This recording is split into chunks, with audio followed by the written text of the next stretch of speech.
विवाह क्या है? विवाह वह सामाजिक ताना बाना है जिसमें समाज के सामने एक कमिटमेंट है कि मैं इस जीवन साथी को स्वीकार करता हूँ और इसके साथ साथ फेरे लेकर पूरी जिंदगी भर साथ रहने की शपथ लेता है और चुने हुए जीवन साथी के साथ समाज भी सेक्सुअल रिलेशन बनाने की भी सहमति देता है। यूरोपीय देशों में विवाह जैसी संस्था का कोई ज़्यादा महत्व नहीं है, किंतु आज भी हिंदुस्तान में हर कोई व्यक्ति समाज के बीच में समाज द्वारा संचालित इस प्रणाली को मानता है और वैवाहिक जैसी संस्था को वो अंगीकार कर उसके प्रति कृत संकल्प है। बाकी सभी रिश्ते ईश्वर बनाता है, पिता माता भाई बहन, लेकिन एक ऐसा रिश्ता है जो जीवन साथी का है। तो जीवन साथी का रिश्ता स्वयं को ही बनाना पड़ता है। अब इसको चुनने में ही बहुत सारी दिक्कतें आती हैं, क्योंकि यह रिश्ता जो आप द्वारा निर्मित किया जाता है वो बहुत ही कठिन होता है, क्योंकि जीवन साथी के साथ आज के युग में जीवन बिताना बहुत ही कठिन बात है। सातवां विवाह का है और पति पत्नी जीवन साथी का भाव है। यह यौन सुख का भी भाव है और वीर्य का है, शुक्राणु का है, मारक भाव भी सातवां भाव होता है। द्विस्वभाव लग्न वालों के लिए ये बाधक भाव भी माना जाता है। विवाह का प्रमुख भाव सातवां भाव है, क्योंकि इससे जीवन साथी जो मिलता है, विवाह का कारक ग्रह शुक्र है।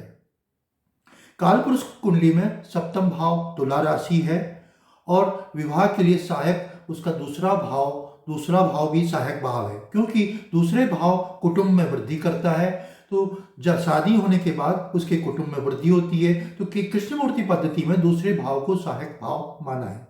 किंतु आज के युग में जहाँ प्रेम विवाहों का ज़्यादा संबंध है, जीवन साथी चुनना जातक स्वयं चाहता है। इस जीवन साथी चुनने की स्वतंत्रता के लिए जातक अपने जीवन साथी को स्वयं चुनता है। ये चुंबकीय आकर्षण पांचवा भाव का कारक होता है, जिसके माध्यम से हम प्रेम संबंध बनाते हैं और प्रेम संबंध के माध्यम से विवाह करना चाहते हैं। तो विवाह के लिए आजकल दूसरे भाव की जगह कृष्णमूर्ति पद्धति में पांचवा भाव ज़्यादा पावरफुल हो गया है, क्योंकि पांचवा भाव प्रेम संबंध बनाना, चुंबकीय आकर्षण और विवाह के लिए आज के युग में प्रेम संबंध की बहुलता ज़्यादा है। 11वां भाव मित्र का भाव होता है।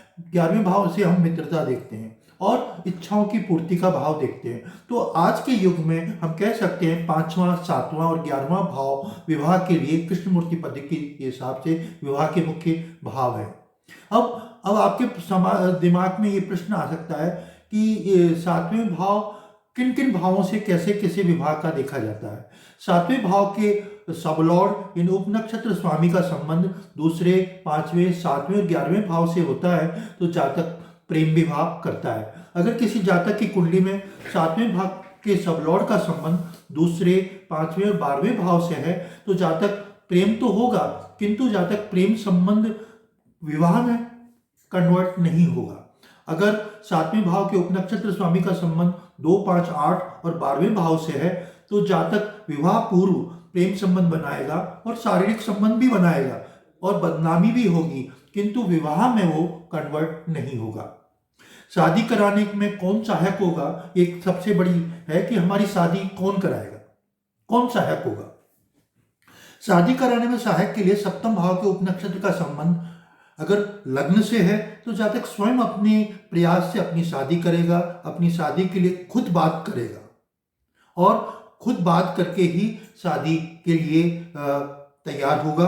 और दूसरा, अगर दूसरे भाव से शादी का संबंध हो, सप्तम भाव के सबलॉर्ड का संबंध अगर दूसरे भाव से है, तो जातक के कुटुंब के लोग बाग उसकी शादी में मुख्य भूमिका निभाएंगे, जैसे कि चाचा, ताऊ, चाचा के लड़के, इन कुटुंब के जो परिवार के जो भाई बंद हैं, वो लोग उसकी शादी में बहुत सहायक होंगे। अगर हम देखें कि अगर उस लग्न के सप्तम भाव के सबलॉर्ड का संबंध तीसरे भाव से है, तो जातक एडवर्टाइजमेंट से, छोटे भाई बहन से के माध्यम से उसका रिश्ता आएगा और उससे शादी में परिणित होगा। हाँ, इसमें पड़ोसी भी सहायक हो सकते हैं, क्योंकि तीसरे भाव से हम पड़ोसी देखते हैं। अगर सातवें भाव का संबंध चौथे भाव से होगा तो जातक की शादी में उसकी माता जी का बहुत योगदान होगा। माता जी उसकी शादी में महत्वपूर्ण भूमिका निभाएंगी। इसी प्रकार पंचम भाव से अगर संबंध होगा सप्तम भाव के सबलॉर्ड का संबंध अगर पंचम भाव से है तो जातक प्रेम संबंध स्थापित करके फिर उसको शादी में कन्वर्ट करेगा। अगर छठे भाव का संबंध वैवाहिक किसी के सप्तम भाव के सबलॉर्ड से है तो जातक अपने साथ काम करने वाले, क्योंकि छठा भाव नौकरी पेशा वालों का भाव है और छठे भाव का नौकरी पेशा वाले भाव होने के कारण ऐसे जातक अपने दोस्त, अपने कार्य क्षेत्र में काम करने वाले लोग बाग उनकी शादी में सहायक होंगे। वो उनकी शादी के प्रस्ताव लेके आएंगे, उससे उनकी शादी होगी।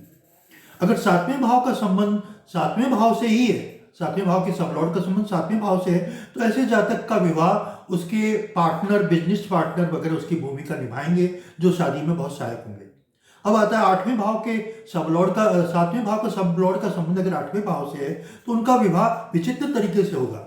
अचानक विवाह होगा। कैसे होगा? ऐसे होगा उनका विवाह जैसे कि कोई लड़की, शादी के लिए लड़की की शादी होनी थी और बारात लेके आई और बारात वालों ने कोई झगड़ा कर लिया, कोई कुछ ऐसा कहा सुनी हो गई और लड़के ने कहा कि मैं तो बारात वापस लेके जा रहा हूँ, मैं शादी नहीं करूँगा।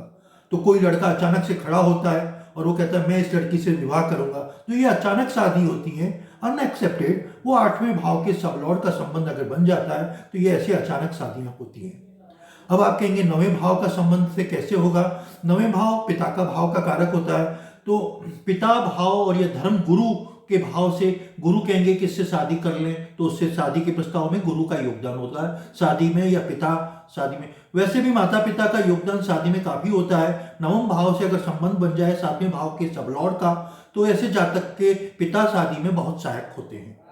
दसवें भाव उसके कर्म क्षेत्र का भाव है। अगर सातवें भाव का सबलॉर्ड का संबंध दसवें भाव से हो जाता है तो ऐसे जातक को विवाह उसके कर्म क्षेत्र में काम करने वाले जो भी कर्म बिजनेस है या जो भी काम करते हैं कार्य क्षेत्र में, उसके बिजनेस पार्टनर है या उसके खरीदने बेचने वाले या उसके डीलरशिप है या जो भी है उसके व्यापार में जो सहयोगी हैं उनके माध्यम से या कर्म क्षेत्र में जो सहयोगी हैं उनके माध्यम से होगा। अब 11वें भाव की बात करते हैं हम। 11वें भाव के सबलॉर्ड का संबंध अगर सातवें भाव के सबलॉर्ड से हो जाता है, यानी 7वें भाव के सबलॉर्ड का संबंध 11वें भाव से हो जाता है तो ऐसे जातक अपने बड़े भाई बहन उनके शादी में बहुत महत्वपूर्ण भूमिका निभाएंगे, वो शादी करेंगे। और सबसे बड़ा जो दोस्त होता है, मित्र होता है, वो भी इस संबंध में बहुत ज़्यादा योगदान देंगे।